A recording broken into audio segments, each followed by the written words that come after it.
Welcome to the YouTube channel of Race IAS. आप सभी का एक बार फिर बहुत बहुत स्वागत है रेस आईएएस के यूट्यूब चैनल पे। आप सभी देख रहे हैं, मैं हूं शिप्रा सिंह और यहाँ पे एक अपडेट को डिस्कस करेंगे कि एलएनजी क्या है, लिक्विफाइड नेचुरल गैस।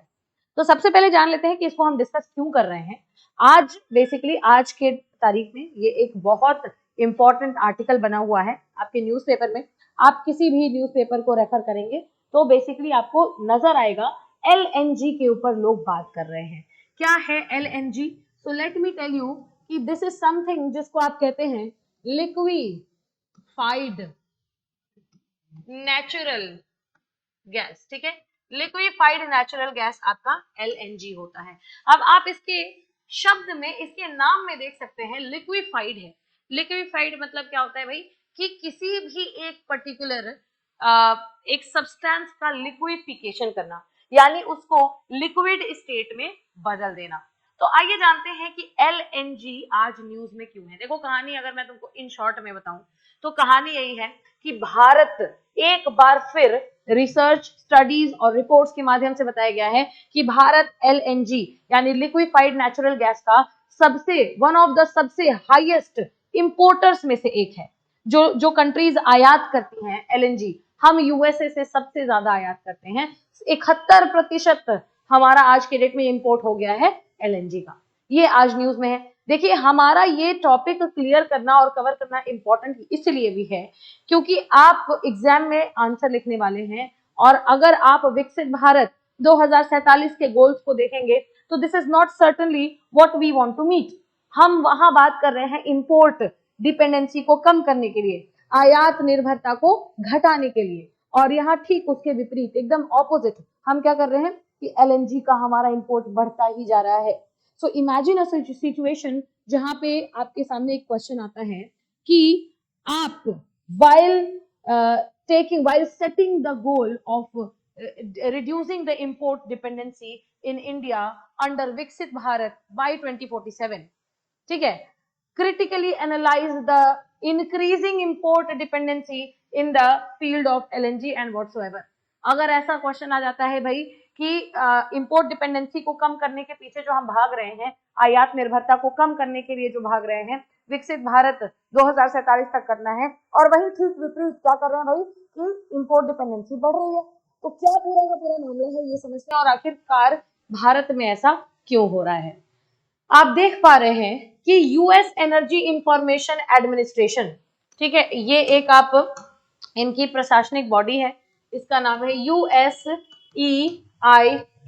ठीक है, यूएस एनर्जी इंफॉर्मेशन एडमिनिस्ट्रेशन बताती है कि भारत ने कुल यूएसए से, यूनाइटेड स्टेट्स ऑफ अमेरिका से कितने एलएनजी इंपोर्ट किए, है ना, कितना घर में अपने बेसिकली अपने देश में मंगाया, वो जो स्तर है उसका वो बढ़ता ही जा रहा है। और परसेंटेज आप देख रहे हैं कि 71%, तो मैंने कम बताया था, 71% से भी ज्यादा बढ़ करके हो गया है। लास्ट टाइम ये सर्ज हमें 2024 के 11 महीनों में हमें ये सर्ज देखने के लिए मिला।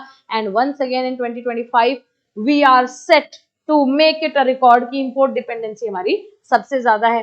तो आप देख रहे हैं आपका टॉपिक क्या है, संयुक्त राज्य अमेरिका यानी यूनाइटेड स्टेट्स ऑफ अमेरिका से भारत का तरलीकृत प्राकृतिक गैस यानी कि एलएनजी आयात अब तक के उच्चतम स्तर पर पहुंच गया है। आप देख पा रहे हैं ये जो न्यूज आपके सामने आ रही है कि अब सोचिए एलएनजी जो भारत इतना ज्यादा इंपोर्ट कर रहा है। भारत बहुत ज्यादा डिपेंडेंट था बाहर की कंट्रीज पे डिफेंस डील्स के लिए, डिफेंस प्रोडक्शन के लिए, राइट, लेकिन वो भी हमने घरेलू उत्पादन उसका भी शुरू किया। डिफेंस के मामले में भी हमने इंपोर्ट डिपेंडेंसी जो है उसको कम करने की कोशिश की। आखिर एलएनजी होता क्या है कि हम इंपोर्ट डिपेंडेंसी कम नहीं कर पा रहे हैं? तो आपको मैं बता दूं, लिक्विफाइड नेचुरल गैस जो कि इसका नाम है एलएनजी, ये एक इस तरीके की बेसिकली गैस, एक इस तरीके का आपको एक फ्यूल दिखाई दे रहा है जिसमें हम गैस को क्या करते हैं, -162 डिग्री सेल्सियस या फिर फ़ारेनहाइट में लेंगे तो -260 डिग्री फ़ारेनहाइट के एक टेम्परेचर के माध्यम से हम गैस को ठंडा करते हैं और उसको किस स्टेट में, किस अवस्था में बनाते हैं, तरल अवस्था में परिवर्तित करते हैं। यानी कि आप देखिए कि मुख्य रूप से मीथेन से बना हुआ ये जो आप एलएनजी देख रहे हैं लगभग 90% मीथेन से बना होता है और यही कारण है कि गंधहीन होता है, ओडोरलेस होता है, रंगहीन होता है, कलरलेस होता है और विषैला और गैर संरक्षक होता है। आप देख सकते हैं कि कोरोसिव भी नहीं होता है। ठीक है, तो इस तरीके से आप देख रहे हैं कि क्या अपडेट है हमारे पास। मीथेन से बना हुआ है इसलिए ओडरलेस होता है, कलरलेस होता है, टॉक्सिक नहीं होता है और कोरोसिव भी नहीं होता है। आप देख पा रहे हैं कि इंडिया पूरे विश्व में 4th लार्जेस्ट एलएनजी का इंपोर्टर है। अब मेरे ख्याल से ये पॉइंट आपको क्लियर हुई होगी कि क्यों हम एलएनजी के पीछे भाग रहे हैं। अभी भी अगर क्लियर नहीं हुई है तो मैं आपको बता दूं कि ये जो एलएनजी आप देख पा रहे हैं, ये पूरा जो प्रोसेस है, ये आपको एलएनजी जो मिल रही है ये एक क्लीन एनर्जी है। और आज के डेट में आप जानते हैं कि हमने अगर ट्रेडिशनल एनर्जी का जो अभी तक क्रूड ऑयल हो गया या फिर फलाना ढिमकाना गैसेस हो गए उसका यूज कर रहे थे तो कार्बन प्रोड्यूस हो रहा था, कार्बन एमिशन हो रहा था और हमने विश्व में कार्बन टैक्स भी लगा दिया और कोशिश ये कर रहे हैं कि नेट कार्बन एमिशन 0 अचीव कर सकें। ऐसे में हर कंट्री चाहेगी कि हमारे पास ऐसा फ्यूल हो जो बेसिकली आपको मैं बता दूं आपकी जानकारी के लिए कि 40% कम कार्बन प्रोड्यूस करता है, एमिट करता है, एमिशन करता है ये एलएनजी। तो आप देख पा रहे हैं India has become the 4th largest country that imports LNG. ठीक है, अब देखिए भारत करता क्यों है सब। सबसे पहले ऊर्जा बास्केट। ऊर्जा बास्केट मतलब एनर्जी बास्केट। भारत का जो एनर्जी बास्केट है वो काफी बड़ा है, यानी कि भारत की जो ऊर्जा उपभोक्ता है, एनर्जी कंजम्पशन है, वो बेहतरीन तरीके से डाइवर्स भी है, बड़ा भी है। आप सोचिए कि हम काम कर रहे हैं कोयला कटौती पे। ठीक है, स्वच्छ एलएनजी जो है हमें इस बेसिकली प्रोसेस को इंक्रीज करने में मदद करता है और कुछ नहीं। एलएनजी के माध्यम से हम क्लीन एनर्जी जनरेट कर रहे हैं तो हम कोयला कोयला कटौती में ज्यादा हमें हेल्प मिलेगी और हमारा एनर्जी डिमांड भी पूरा होगा। आप देख पा रहे हैं सरकार का लक्ष्य क्या है कि ये आप प्राकृतिक गैसों के बारे में 15% प्राकृतिक जो गैस है, नेचुरल गैसेस हैं, उनको आप देखिए उसमें हिस्सेदारी बढ़ा देना चाहती है। गैर आधारित अर्थव्यवस्था, मैं आपको अगर बताऊं गैस आधारित अर्थव्यवस्था, मैं अगर आपको बताऊं तो गैस बेस्ड इकोनॉमी काफी रिच इकोनॉमी मानी जाती है। यानी कि हम जो है अपने कंट्री में कहीं ना कहीं से तेल भी तो मंगा ही रहे हैं, बाकी की एनर्जी रिसोर्सेज भी तो मंगा ही रहे हैं।